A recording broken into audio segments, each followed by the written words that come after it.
Yesterday you shot your personal best. Today you can barely remember how to swing a club. Yesterday you couldn't miss. Today you can't keep the ball on the planet. Yesterday Tiger Woods. Today Zach Woods. The wild swings from amazing to appalling from one day to the next might be the single most maddening thing about golf.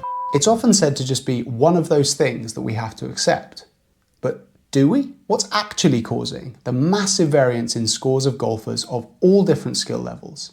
Well, it might not be what you expect, and understanding the real reason could be the key to helping you get more out of your golf game. If you've played golf for any length of time, you know the feeling. You're good one day, you're terrible the next, or you're on a really hot run of form, playing well, feeling confident, and out of the blue, it's gone. No, it's not a good tee ball. For right! You're the same player with the same skill level and you're doing all the same things, or at least you think you are, and yet one day you're scoring brilliantly and the next day it's all over the place. It's maddening, it's deflating, it's confounding, and it can be genuinely concerning in a way that makes you think, I've lost my swing, or what's the point of this, or should I even play my next round and show up for my tee time? It's not your fault. I know this very well firsthand, and if you have played golf for any length of time, I'm sure you can relate. It's also something which is unique to golf and different not only from other sports, but from pretty much everything else we do in life. Although you may play better from one day to the next in another sport, it's highly unlikely that you'll step out onto the court or wherever you're playing and seemingly have forgotten what to do. You also don't often just get up to go for a walk and forget how to put one foot in front of the other, or go to take a drink and just throw water all over your own face. So it's something, as with many things, which is distinct to golf, but unlike some things which are distinct to golf which make it great, this is one of the things which can make it truly, truly painful. So why is this? Well, there are several reasons, some of which are more obvious than others, but I think there's one big one which is hiding in plain sight that accounts for an awful lot of this score variance that just doesn't get talked about. Hello, welcome to the channel. If you are new here, I am Joel, a golfer who took up the game in middle age, and I am doing everything in my power to get as good as I possibly can, documenting that journey and also what I learn along the way on this channel in the hopes that it might help or entertain some of you out there. So the first thing to do is just to understand what we mean when we talk about this concept of score variance. Essentially, this is the range of possible or maybe likely outcomes between your highest and your lowest score when you step out onto the golf course. So to use me as the example, I am currently an 11.2 handicap. My lowest round of this year is 80 and my highest round is 95. So that would give us a variance of 15 shots. If we look at score differential, the variance is actually even higher, from a 5.4 to a 22.1, so 16.7 shot difference. Now, you may think that this wide variance is because I am a deeply average golfer, and you'd be right. That is indeed true. However, this pattern holds constant for good golfers, bad golfers, and everything in between. Looking at the pros, Scotty Scheffler's lowest round of the season so far is a 61 at the Byron Nelson. His highest round of the year is a 76 at the Genesis, so that is also a 15-shot swing, although that is pretty much the only thing that me and Scotty have in common when it comes to our golf games. If we look at Rory, his variance is actually even higher. His low round of the year so far is also a 61, but his highest is a 78 at the Canadian Open, so that is a full 17-shot swing. So this doesn't just apply to your high handicappers, your mid handicappers, but it happens all the way down to the pros. And not only does it happen over the course of an entire season, it can, as we well know, happen from one day to the next with the pros as well. At this year's Masters, Nick Dunlap shot a 90 on the opening day and a 71 on Friday. So 19 shot difference just from one day to the next for one of the best golfers in the world. So variance in golf scoring is completely normal. And while it's good to understand that can help in and of itself, an explanation as to what on earth is happening and why is even more useful. Now, as I said at the start, there are some simple explanations for this which are obvious to pretty much anyone. The three main ones are conditions. Obviously, if you are playing in gale force winds, or it is icy cold, or there is anything else which is going to make things much harder from one day to the next, then that is highly likely to impact your score in a negative way.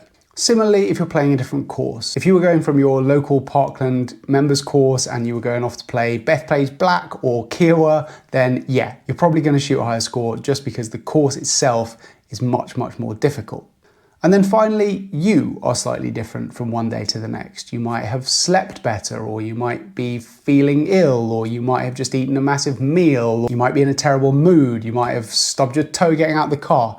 Any number of things can contribute to small changes in how you are feeling on a given day and therefore how you might perform out on the course. Then there are a bunch of other ones, of course. Have you had time for a warm-up? What are the practice facilities like? Is your playing partner driving you mad? Are you waiting for 5 4-balls in front and having to stand around for 15 minutes between every shot, etc., etc.? All of this can, of course, have an impact on the difference between one day's score and the next.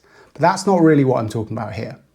What I'm talking about is the fact that even you or I, the same golfer, playing the same course off the same tees in roughly the same conditions, can see vastly different outcomes from one day or 1 week to the next. Just ask Nick Dunlap. So what gives? Like a lot of things in life, I think a huge amount of this comes down to timing. To state the very obvious, bad players hit more bad shots than good players. That's what makes them bad players. And again, you will also hit more bad shots if you are tired or distracted, or probably if you're playing in really challenging conditions. But given that you are the same golfer of the same skill level that you were yesterday, and you're playing the same course, off the same tees, in the same conditions, what accounts for a 15 or maybe even a 20 shot score difference between yesterday's round and today's? It just doesn't make sense. Or does it?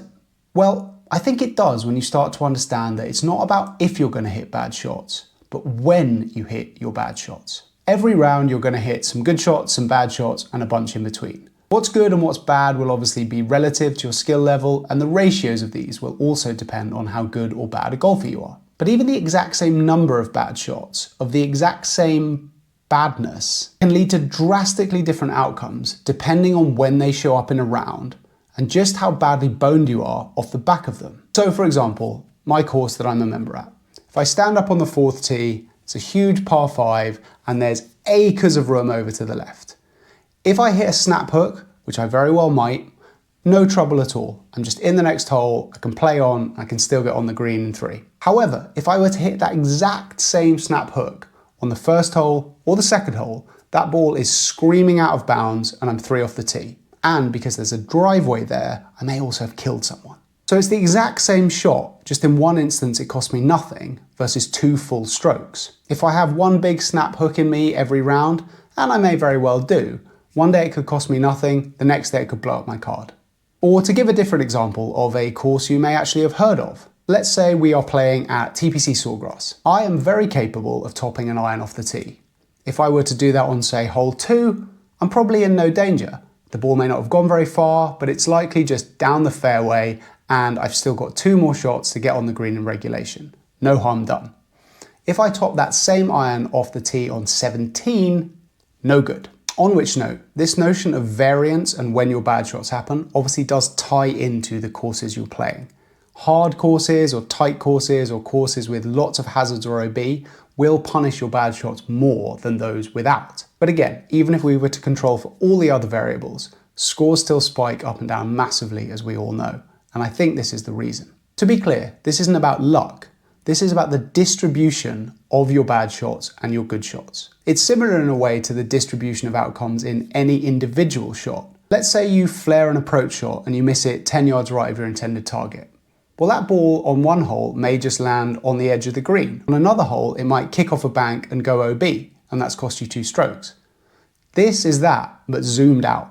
So yes, get better at golf and you will have fewer bad shots and they will be less bad and your scores will come down. But your score variance may not, because when those bad shots occur will still make a massive difference to the score at the end of the day. Just a couple of slice drives and 2 chunked irons could literally be the difference between 8, 9, even 10 shots on a given day if they occur at the worst possible moments, and 1 or 2 or maybe even 0 shots if they'd occurred at the best possible time. Now, another small caveat here. There are some days, and as it happens I had a day like this just before filming this video, where you hit so many bad shots and they are so terrible that no amount of variance is going to save you. We all know what that feels like. And it isn't good. But those are the outliers. hopefully. This applies to the majority of the rounds you'll play, where you will fall somewhere either side of your typical score distribution. Now, a fair question to ask here is, so what? We all know that we have good days and bad days. Knowing why might be interesting, but does it ultimately matter, and does it ultimately help us? Well, I believe it does. Firstly, it provides an explanation for one of the most infuriating things about the game of golf. This is something that drives us mad, ruins moods, ruins days, ruins weekends, and can sometimes even have you questioning whether you want to keep playing the game. So being able to take the sting out of that a little bit is surely of some value. Secondly, I think it can help you keep your head when you are having one of those rounds where the variance is falling against you. Did you really hit such a bad shot? Or did you actually just hit a shot which is well within your normal range of outcomes, and it just happened at a really inopportune moment and cost you more than it otherwise might have? Perhaps viewing that severe punishment as somewhat circumstantial rather than all about what you've done wrong can help us be less hard on ourselves. It's not your fault. I think it can also help us to get better as golfers, if we can understand what is causing the good rounds and the bad. Maybe our score was inflated way above our actual play on a given day. We might go away thinking we need to work on our driver because of one tee shot that went OB, but if that exact same tee shot had happened a hole later, it wouldn't have cost us anything, and we may never have thought about it again. As with things like stats tracking, anti-caps, and how we put practice plans together themselves, this is about taking a more objective look at scoring in golf and how we relate to it both externally and internally. How can we better understand our scores, and then how can we leverage that knowledge to help us improve as golfers? Not just in terms of our playing ability, but also our ability to manage our expectations and manage both the good days and the bad. I believe that knowledge like this can help us to enjoy the game more and maybe also lead healthier golfing lives overall. Thanks for watching. I hope you enjoyed the video and got some value out of it. If you did, I would love it if you would drop a like and consider subscribing to the channel. And if this did resonate with you, then you will definitely like this video that I put out about how your handicap might be lying to you and the stat you should be tracking instead.